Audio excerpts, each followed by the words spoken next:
Охотник до сказки.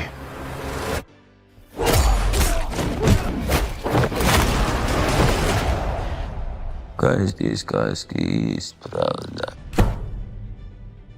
So my first question is for you, Aaron. You have portrayed many comic book characters. This is your fourth, but Fourth? I've done 4. yeah, Why? What other one? I thought this is your third. I thought it was 3, but unless I suppose Godzilla could be some sort of comic book. What's his fourth? What was the other? Kick-Ass, Yeah. Quicksilver, See, This. no, there's another one. is that? Oh, I Maybe. forgot the don't name, think so. but this is fourth. yeah, I mean they think new comic book character.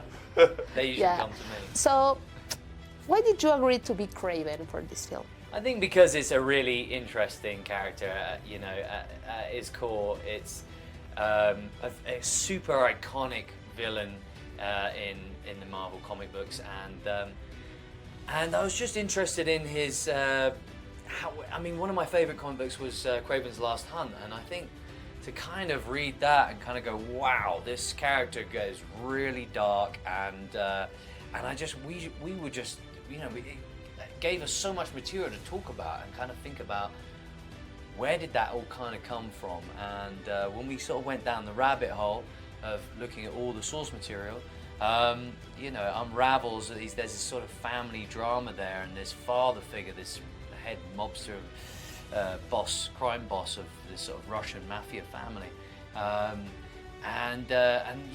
it gave us so much to kind of go into depth with, and wanting to work with JC and knowing that he was a director to kind of make this Marvel story be different, and so I just wanted to jump in on that. Really.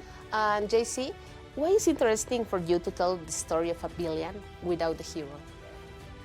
Yeah, I think it was one of the core elements that drew me to the story.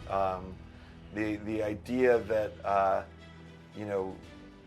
when you see the film, it's structured as a very traditional origin story, and so we start with these like innocent teenage kids, and it's their surroundings, their parents, their father, their mother, their relationship with each other. Bad luck, good luck, whatever you want to call it, and then most importantly, how you as an individual react to all those things coming in. And so that's really been one of the most interesting elements of all of the stories that I've ever tried to take on, is what does a human being do when they're in a weird way presented with the opportunity of villainy, when you're presented with the opportunity to not make the right choice or the simple choice or the easier choice. What do you do? And then once you do that, do you turn around? One of the things we used to say when we were like working on this is, I forget the exact stats, but in the United States, I think 60% of murders go unsolved, which means that there are people among us that have done that, and then they turn around and they say, I don't want anything to do with that.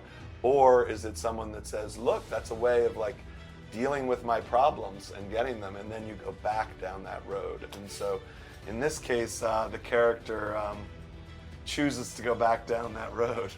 The third, I think, is that one on Kingsman. Oh, okay. Yeah, right. Yeah, because that would be Secret Service. Yep. You're right. That was a comic book. Okay. Well done. I do my job. Yeah, you did. Okay, the next question is for you, Aaron. After playing Kraven, do you believe that villains born villains, or do injustice made them?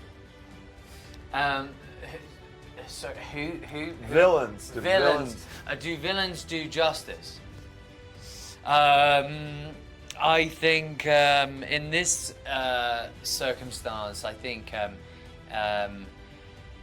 he has an intention of trying to take away evil. He says I think there was a lot that represent a lot about his father, and he's trying to take out his demons towards people that sort of replicate his father in a way. And yet when you take one crime boss out, and it spreads another, it creates more issues, I think, and he's sort of discovering that in this movie. So I don't know. I mean, it's a question. It's the question. This is kind of the premise of the movie. Yeah, it is. I think when you see the film, it's like, is that shortcut to justice? Like, I don't know, you know. And so this character feels like, and Calypso, his sort of partner in crime, a little bit in the story, feel like maybe there is a shortcut in this world where the justice systems are sort of letting us down, and that this vigilante form of justice might be a force for good. I think if you know the future of the character, it doesn't probably bode well for where things are going, but it feels good in that moment.